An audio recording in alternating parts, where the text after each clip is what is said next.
Espagne, il pleuvait, c'est le temps que j'aime le mieux. Quand il fait très chaud, je suis pas bien.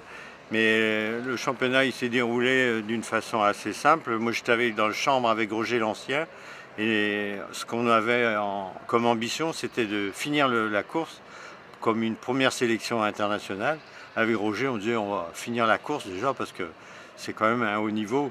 Et puis la course faisant, à quelques tours de l'arrivée, il y a le colonel Crespin qui était le chef du sport en France. Il commençait à nous engueuler parce qu'on était derrière avec Roger. Alors Roger dit bah, il faut qu'on remonte devant, hein. On va devant, et puis il a passé le dernier tour en tête du peloton parce qu'il y avait une échappée. Il a roulé à fond, et puis on s'est rapproché des échappées, et dans la dernière côte, à 6 km de l'arrivée, je suis sorti du peloton, et je rejoins les échappées à, disons, 4-5 km de l'arrivée, et il y avait une belle descente. C'est là que Bernard Guyot il est tombé avec un Belge.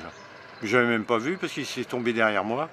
Et aux 500 mètres, je me suis retrouvé dans la roue des deux Hollandais qui s'emmenaient les uns les autres. Et puis alors, j'entendais le deuxième qui disait à l'autre plus vite, en hollandais bien sûr, mais je comprenais un peu ça. Et puis je sors. Et puis quand je regarde la ligne, mais c'est encore loin. Alors je refais un deuxième sprint, puis je gagne avec 3 longueurs d'avance. Mais c'est des sprints on était tellement habitués à courir contre Buhotel, Bourlès, les ex-pros en Bretagne, qu'on était habitués à faire des sprints durs et longs, quoi. Et ce jour-là, avec la pluie, je gardais ma souplesse quand même. Et j'ai fait le sprint avec 52-14, alors que les autres, ils avaient tous 52-13. Mais j'allais très très vite à ce moment-là, parce que l'année d'avant, j'avais gagné 35 courses. La sélection, elle avait été difficile, mais j'avais fait 3e au championnat de France cette année-là, ce qui m'a permis d'être présélectionné pour le championnat. Et les Hollandais se méfiaient de toi ou pas? Ah non, personne. Personne, parce que j'étais remplaçant. Et au départ des courses, et après justement le Laza qui fait 2e, c'est un Espagnol. J'ai un copain qui était en vacances, et il expliquait que dans l'équipe espagnole, ils ont fait parce que comme c'était chez eux, ils ont regardé les équipes, qui c'est qu'il fallait surveiller le plus. Donc les Français, il y avait Bernard Guyot, Claude Guyot, parce que les journalistes, ils parlaient que d'eux. André Desvages, qui était un peu plus âgé. Et puis nous, ils ont passé les noms, puis ils sont arrivés à Botrel, les mecs, ils ont dit, bon, on connaît pas. Bon, ils ont pas fait attention, quoi. Mais les journalistes, c'était pareil. À la télé, ils ne savaient pas qui c'est qui était devant. J'avais le dossard 99, mais j'étais pas dans le classement des engagés officiels. J'étais le remplaçant. Donc 99, il a fallu qu'ils cherchent pour savoir qui c'est qui était devant. Alors, on n'était que 6 au départ. Ils auraient pu déjà savoir quel coureur qui était au départ. Ouais, c'était typique. Et c'est vraiment, ça a marqué beaucoup de monde, ce championnat. Tu as un souvenir intact de cette course? Ah oui, toujours, ouais. Et la météo, c'était avantageux pour toi par rapport aux autres, même par rapport aux Hollandais? Oui, parce que même Guy Marc, il était malade, lui devait courir, il était malade, et puis après je l'ai vu souvent, on se retrouve souvent, et je lui dis, bah tu vois, je t'ai remplacé, il dit, ouais, mais de toute façon, moi la pluie, j'étais pas bien. Et moi sur la pluie, même maintenant, j'aime bien la pluie. C'est une question de température. S'il fait pas trop froid, 10-12 degrés, c'est bon. Mais là en Espagne, c'était surtout la pluie. Mais moi j'ai fait le Trobo-Léon là encore, pour la 5e fois. Ah oui. Là, il y avait 110 km, mais j'aime bien les chemins et tout. Là, le Trobo-Léon, c'est quand même une course.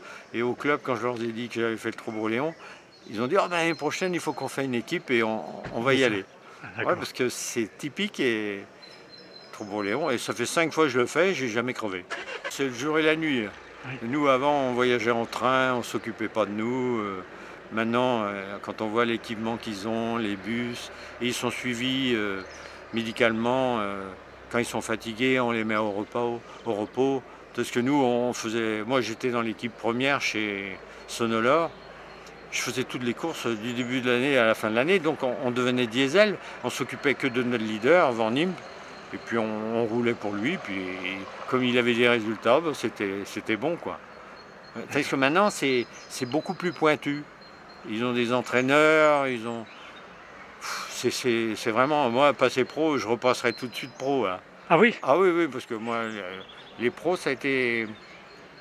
C'est quand même une belle...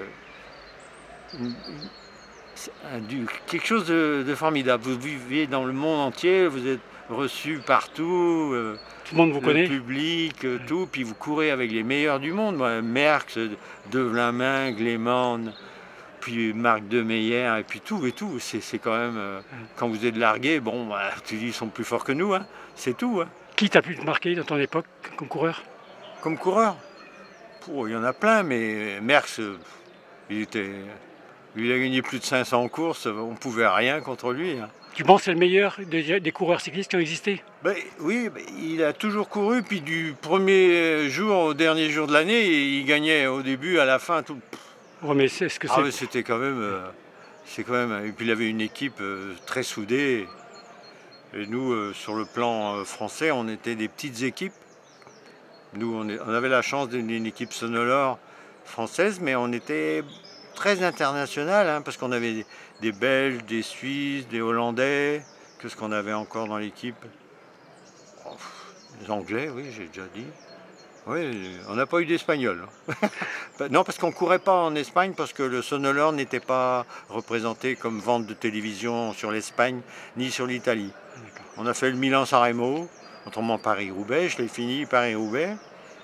Là, je n'avais pas crevé, je n'étais pas tombé, je faisais 35e. Maintenant, quand je regarde les coureurs français qui marchent bien, qui font 35e ou dans ces eaux-là, je dis, j'avais quand même fait une belle course. Quoi. Ah oui. Ouais. Et en amateur, tu as eu l'occasion de faire l'essor breton? L'essor breton, oui. C'est la première course que j'ai commencé, la première course à étape. Et la première fois, j'ai gagné mon étape à Châteaulin, en 66. Et après, j'ai fait deuxième derrière Roger l'Ancien à Loudéac. Mais on arrivait sur la piste, et je suis rentré sur la piste, je ne savais pas trop comment que c'était, parce qu'on voyait... C'est la première fois qu'on rentre sur une piste, c'est impressionnant. Bon, je faisais deuxième. Après, c'était les granitiers bretons que j'ai gagné. Non, les granitiers bretons, qui est Tour de Bretagne maintenant, que j'ai gagné aussi des étapes contre la montre. Donc là, c'était... Sur le plan breton, c'était bien. Ton point fort, c'était le sprint, le sprint, oui. Et puis, je faisais la course devant, quoi. Ah, oui. Donc, même les contre-la-montre, j'en ai gagné, même au Tour du Loir-et-Cher, je gagne le contre-la-montre devant les gars de l'équipe de France, les Polonais, tout ce qu'il y avait là. Et à la course de la paix, avec Jean-Pierre Danguillaume, contre-la-montre de 50 km, je fais 6e, à 1 minute et demie du premier, qui était...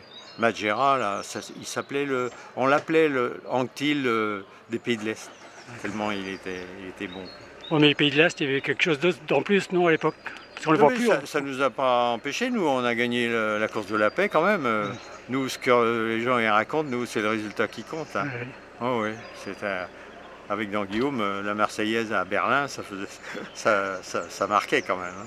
Donc le vélo pour toi, c'est rien que des bons souvenirs? Ah oui, oui. Le Mexique que j'ai fait avant les Jeux Olympiques. Ils nous avaient emmenés là-bas pour voir comment on réagissait à l'altitude. Et j'ai gagné Mexico, circuit de Autodrome, là, on faisait 48 de moyenne. Alors maintenant, on trouve des vitesses, ça va vite, mais 48 de moyenne, en 65, ça paraît loin. Hein. Ça roulait. Hein. Même que là-bas, ils étaient bien équipés, les Mexicains. Il y avait l'équipe Coca-Cola et Pepsi-Cola, mais ils avaient tous des vélos Campagnolo. Hein. Alors, ils avaient des Italiens qui les drivaient là-bas. D'accord. Ça, c'est exceptionnel aussi. Hein.